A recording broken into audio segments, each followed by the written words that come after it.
Shalom, Bapak Ibu dan saudara-saudari yang terkasih. Jumpa lagi dalam Sikat Sabda Iman Katolik. Hari Senin Pekan Biasa ke-30, 24 Oktober 2022. Bacaan dari Injil Lukas bab 13 ayat 10 sampai 17. Marilah kita siapkan hati dan pikiran kita untuk mendengarkan sabda Tuhan. Semoga Tuhan beserta kita, sekarang dan selama-lamanya. Inilah Injil suci menurut Lukas. Dimuliakanlah Tuhan. Pada suatu hari Sabat, Yesus mengajar dalam salah satu rumah ibadat. Di situ ada seorang wanita yang telah 18 tahun dirasuk roh. Ia sakit sampai bungkuk punggungnya dan tidak dapat berdiri lagi dengan tegak. Ketika Yesus melihat wanita itu, dipanggilnyalah dia. Lalu Yesus berkata, "Hai ibu, penyakitmu telah sembuh." Kemudian wanita itu ditumpanginya tangan, dan seketika itu juga ia berdiri tegak dan memuliakan Allah. Tetapi kepala rumah ibadat gusar karena Yesus menyembuhkan orang pada hari Sabat. Lalu ia berkata kepada orang banyak, "Ada 6 hari untuk bekerja, karena itu datanglah pada salah satu hari itu untuk disembuhkan dan jangan pada hari Sabat."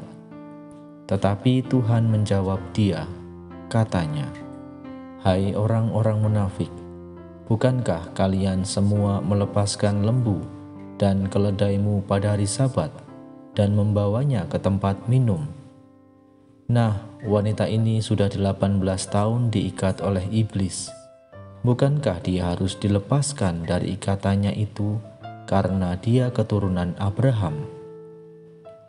Waktu Yesus berbicara demikian, semua lawannya merasa malu, sedangkan orang banyak bersukacita karena segala perkara mulia yang telah dilakukannya. Demikianlah sabda Tuhan. Terpujilah Kristus.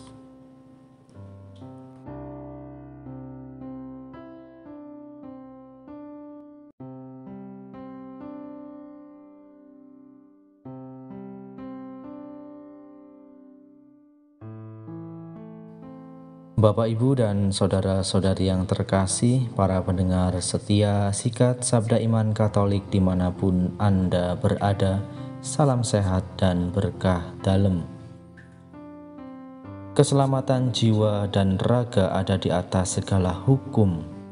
Hukum menata dan menjamin kehidupan yang adil dan aman. Semakin beriman, hendaknya semakin bersikap adil dan penuh kasih, serta mengutamakan keselamatan sesama.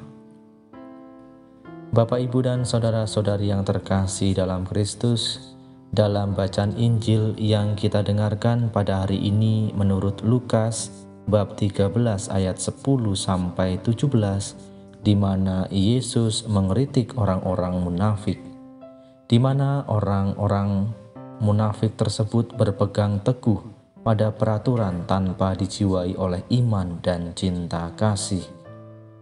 Menurut hukum Taurat, pada hari Sabat setiap orang harus istirahat dari kerja. Maka ketika Yesus menyembuhkan pada hari Sabat, kepala rumah ibadat itu gusar. Namun Yesus sering menentang hukum yang demikian itu dengan alasan bahwa hukum yang menekan hidup tidak dikehendaki oleh Tuhan. Bapak, Ibu, dan saudara-saudari yang terkasih, inilah usaha Yesus untuk melepaskan ikatan yang membelenggu manusia. Nilai keselamatan lebih tinggi daripada hukum. Karena itu, manusia harus dilepaskan dari belenggu ikatan hukum. Yesus adalah Tuhan atas hari Sabat. Dialah yang menetapkan hari Sabat untuk menghidupkan dan membina hubungan mulia antara Tuhan dan manusia. Bapak, Ibu, dan saudara-saudari yang terkasih dalam Kristus, kita semua mungkin mengakui diri sebagai umat beriman. Namun pertanyaannya, apakah kita sungguh-sungguh menghayati iman itu dengan benar?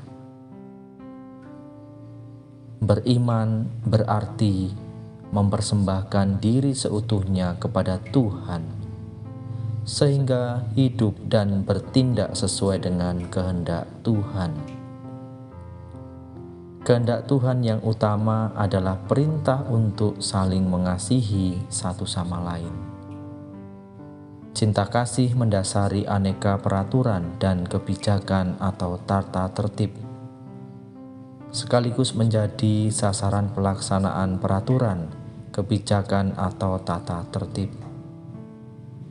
Maka dengan kata lain, cinta kasih mengatasi dan mendasari aneka peraturan, kebijakan, dan tata tertib. Bapak, Ibu, dan saudara-saudari yang terkasih dalam Kristus, mari kita bersama-sama melalui Injil yang kita dengarkan pada hari ini, kita semakin beriman, dan tentunya iman itu diwujudkan dengan tindakan-tindakan kasih, dengan bersikap adil, dan tentunya mengutamakan keselamatan manusia. Ya Tuhan Allah kami, ajarilah kami untuk semakin beriman dan melaksanakan iman itu dalam tindakan kami dengan perbuatan-perbuatan kasih yang mengutamakan keselamatan manusia. Kemuliaan kepada Bapa dan Putra dan Roh Kudus, seperti pada permulaan, sekarang, selalu, dan sepanjang segala abad. Amin.